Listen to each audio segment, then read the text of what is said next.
Bueno, ahora le doy la bienvenida a Salvador Padilla Aguilar, licenciado en Economía por el Instituto Tecnológico Autónomo de México, secretario general del Consejo de la Crónica del Hidalgo. Su tema ahora va a ser la batalla de Padierna, que es muy importante porque habla de un acontecimiento que fue en el siglo XIX y del cual se desprende la pérdida de mucha parte de nuestro territorio, que es la intervención norteamericana, donde realmente es consecuencia esta intervención norteamericana del reconocimiento de la independencia de Texas. Adelante.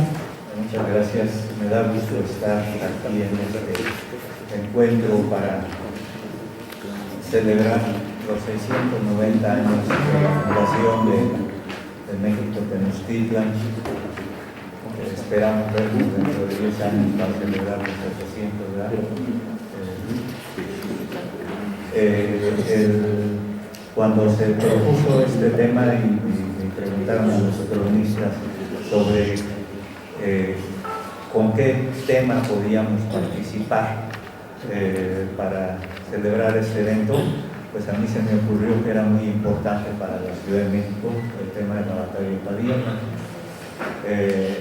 que fue, digamos, el primer combate que tuvieron las fuerzas de los Estados Unidos con las fuerzas mexicanas en el territorio del Distrito Federal. ¿Por qué tiene lugar esta batalla de Padierna? ¿Por qué en el sur de la Ciudad de México? Cuando Santana, el presidente Santana, en una de sus múltiples decisiones erróneas, bueno, a lo mejor estratégicamente era acertado tratar de frenar a las fuerzas de los Estados Unidos en Cerro Gordo, a 20 kilómetros de Jalapa. Duda, como siempre, le dicen, es que tienes que proteger el cerro del telégrafo. No, esos gringos no van a subir hasta el cerro. Resulta que suben hasta el cerro, le ganan la posición y lo derrotan fácilmente, de tal manera que Santana mismo tiene que huir, dicen las crónicas, como conejo, escapándose entre las barrancas. En ese momento queda abierto el camino de las fuerzas de los Estados Unidos hasta la Ciudad de México, porque en Puebla no hay fuerzas que oponérsele. Por ahí el presidente interino en ese momento, el general Pedro María Anaya, apenas puede levantar una fuerza de 200 soldados al mando del capitán Cosme Furlong. Entonces 200 soldados no iban a poder detener a una fuerza estadounidense de 12,000 soldados. Por lo tanto, pueden entrar con toda facilidad, como Pedro por su casa, a ocupar la ciudad de Puebla. Para mí sigue siendo un misterio por qué duran tanto tiempo en Puebla. La batalla de Cerro Gordo, cerca de Jalapa, es el 18 de abril. Y llegan hasta la Ciudad de México, empiezan a entrar hasta el 9 de agosto. Que es cuando empiezan a sonar las campanas, sonar los cohetes para indicar que están entrando las fuerzas enemigas del Distrito Federal. Allí tiene la opción más clara que tenía el general Winfield Scott de atacar la Ciudad de México, era siguiendo lo que conocimos después como carretera México-Puebla, que es ahora la Casa Ignacio Zaragoza. El lado yendo hacia Puebla, del lado izquierdo estaba el lado de Texcoco, y hacia el lado derecho, por allá ya no recuerdo qué kilómetro es, pero debe ser como aproximadamente 9 kilómetros del centro de la Ciudad de México, está el Tepeapulco, o sea, lo que conocíamos como el Cerro del Peñón Viejo. Al general Anaya se le ocurrió pues, que esa era la entrada más obvia a la Ciudad de México, y por lo tanto fortificó con muchos cañones y fuerzas el Tepeapulco.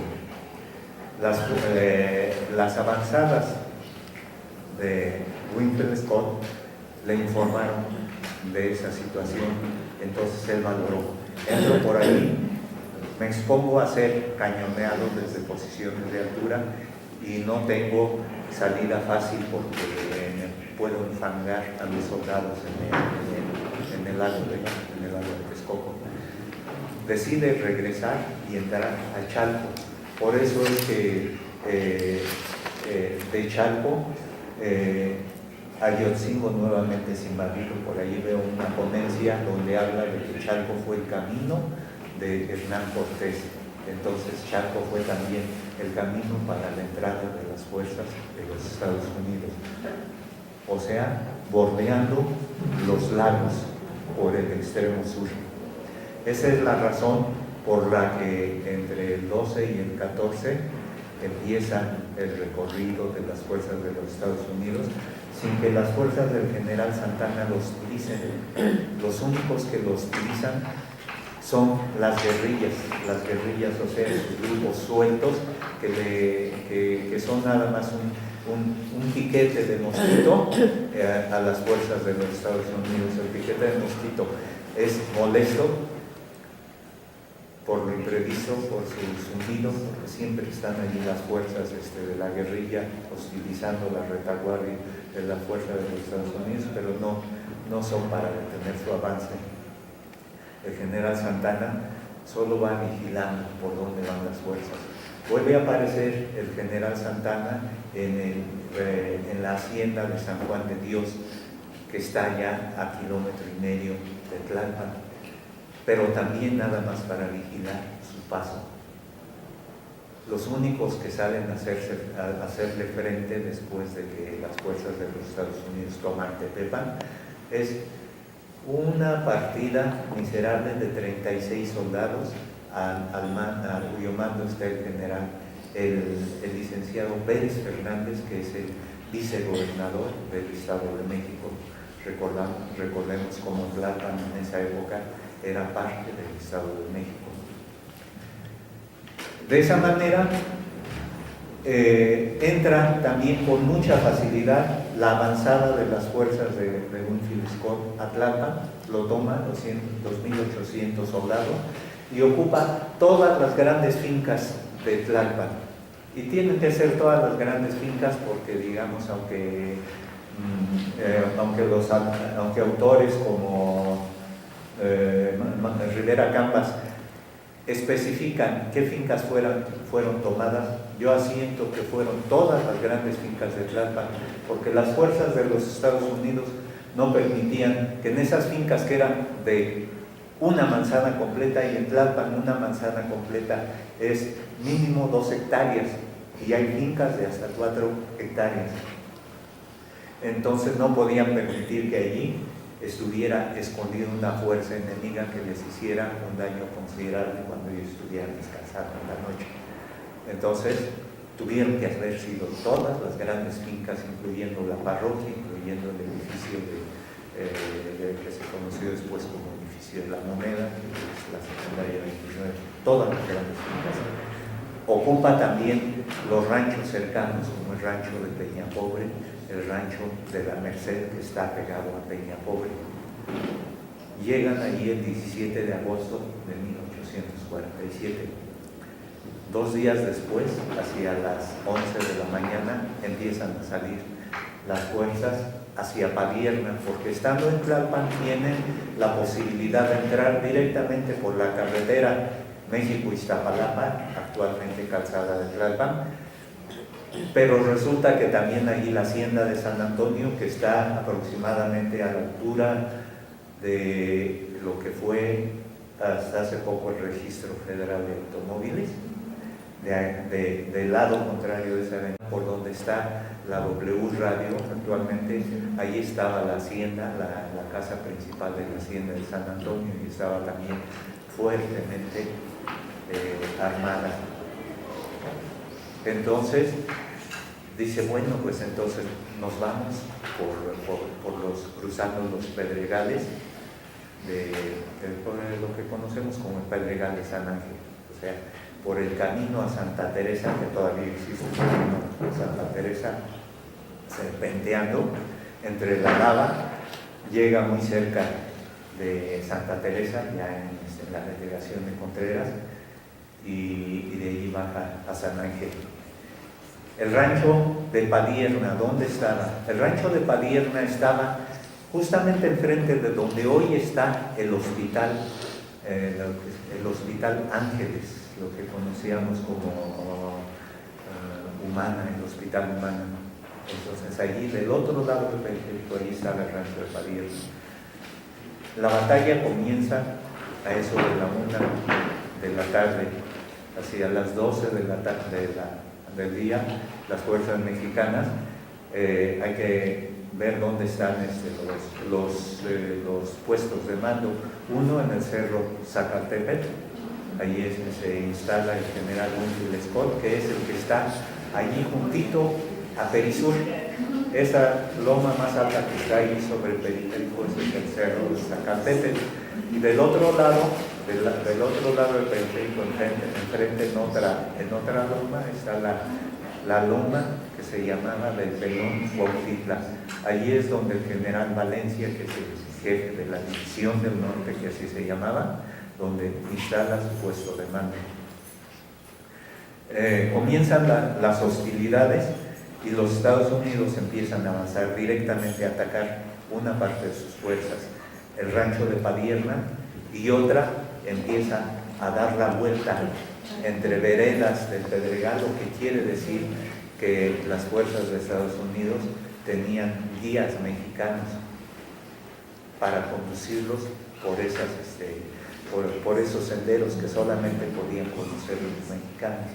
Entonces tenían mexicanos pagados, tratando de llegar al bosque de Ansaldo, que está por ahí enfrente de San Jerónimo, o que estaba enfrente de San Jerónimo, y de esa manera tratar de atacar por la retaguardia a las fuerzas mexicanas. Cuando se dan cuenta que hay una fuerza que le está dando la vuelta, replegan la fuerza que está cuidando el bosque de Ansaldo en una maniobra errónea y permiten que las fuerzas de los Estados Unidos ocupen ese bosque, que luego les cuesta caro a los mexicanos, porque cuando manda a uno de los generales, Valencia, a desocupar el bosque de Ansaldo, manda a la caballería, y la caballería no puede maniobrar entre los árboles. Entonces la caballería es prácticamente diezmada en ese intento de quitarles a las fuerzas de los Estados Unidos el bosque de Ansaldo.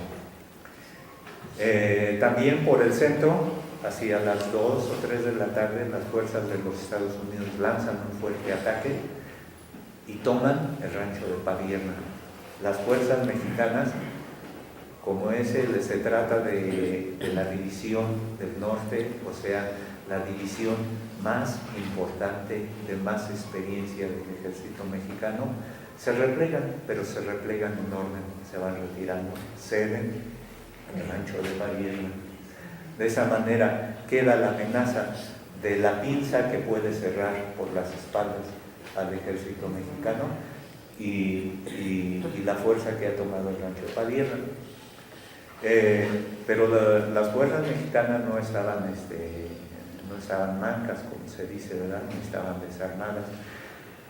Hacia las 4 de la tarde hacen un esfuerzo supremo y logran sacar a las fuerzas de los Estados Unidos del rancho de Padierna, incluso con episodios heroicos de soldados que están anotados en las crónicas, ¿no? Como uno, el sargento Chauvilla, que es un hombre que en la vida diaria y en la vida de las tropas es uno de los hombres positivos, que siempre está con la sonrisa y la carcajada en la boca. Y en ese momento, cuando los Estados Unidos toman el rancho de Padierna y plantan su bandera, a él le da mucho coraje, ¿verdad? Y dice: yo lo saco de ahí. Y les dice a sus compañeros: apóyenme. ¿A dónde vas? Voy a quitar esa bandera. Y efectivamente baja la bandera, él es acribillado, pero logra quitar la bandera de los Estados Unidos. Entonces es uno de los factores que levantan la moral de las fuerzas mexicanas para sacar a los soldados estadounidenses de ahí. Hacia las 4 de la tarde suenan unos cañonazos por el lado de las Lomas del Toro, que están por ahí cerca de San Ángel. son las fuerzas del general Pérez, una fuerza que está, el general Pérez está bajo el mando de Santana. Entonces los soldados mexicanos con eso ven que si las fuerzas del general Pérez atacan a los que están en Ansaldo, parten al ejército de Estados Unidos por la mitad y tienen que abandonar el sitio, o sea, pierden la batalla de Padierna.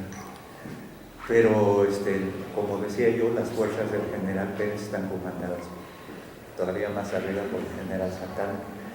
General Santana es adversario político del general Valencia. Si el general Valencia gana la batalla de Padierna, el general Valencia queda como un fuerte candidato a la presidencia de la República.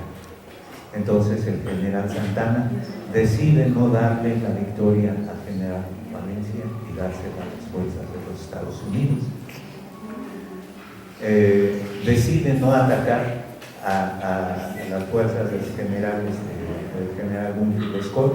De hecho, el general Winfield Scott refiere en varias crónicas, al ver que los van a atacar, que van a atacar a su fuerza que está en Ansaldo, hace un gesto de desesperación y empieza a preparar retirada, las órdenes de retirada, pero al ver que no atacan, lo sigue manteniendo ahí. Por fin, en ese estado de cosas quedan las posiciones porque llega la noche, y los soldados mexicanos, incluso el general Valencia empieza a firmar ascensos porque dice la batalla ya la ganamos.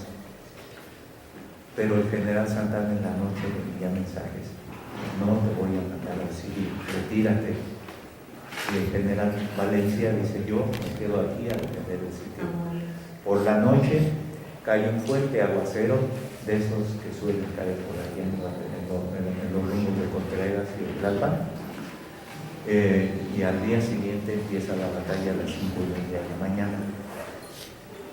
El general Santana manda otra vez que se ataque a las fuerzas de los Estados Unidos, pero ve con desesperación cómo sus fuerzas no pueden disparar debido a la tecnología. Tienen rifles de tecnología antigua. La pólvora se les ha mojado durante la noche, las cazoletas de sus fusiles no pueden hacer chispas, y entonces entra la desesperación en las fuerzas mexicanas. De esa manera destrozan al ejército mexicano, del que Patricia Cox, aquella autora del libro Batallón de San Patricio, decía que la división del norte era una muralla infranqueable de soldados que sabían pelear. Entonces entra la desesperación, los soldados huyen para donde sea, gran parte de ellos huyen hacia Churubusco, se refugian en el convento de Churubusco. En la mañana, la batalla de Padierna es el 19 de agosto, pierden la batalla en la mañana, el 20 de agosto. Se refugian en Churubusco, durante los van persiguiendo las fuerzas de los Estados Unidos, y muchos de ellos sostienen una segunda batalla dentro de los muros del convento de Churubusco el 20 de agosto. Bien. Lecciones. Bueno, yo creo que estamos en una época donde nuestros generales nos han conducido a perder la batalla. Pienso, por ejemplo, en el ATP. El ATP, que es un reforzamiento del mercado libre ante naciones con las que no tenemos ninguna defensa. Pero ya estamos diciendo que el ATP es un acuerdo que va a fortalecer la economía de los mexicanos, cuando es al revés. Entonces, las conclusiones sáquenlas ustedes mismos. Yo termino aquí mi trabajo. Muchas gracias.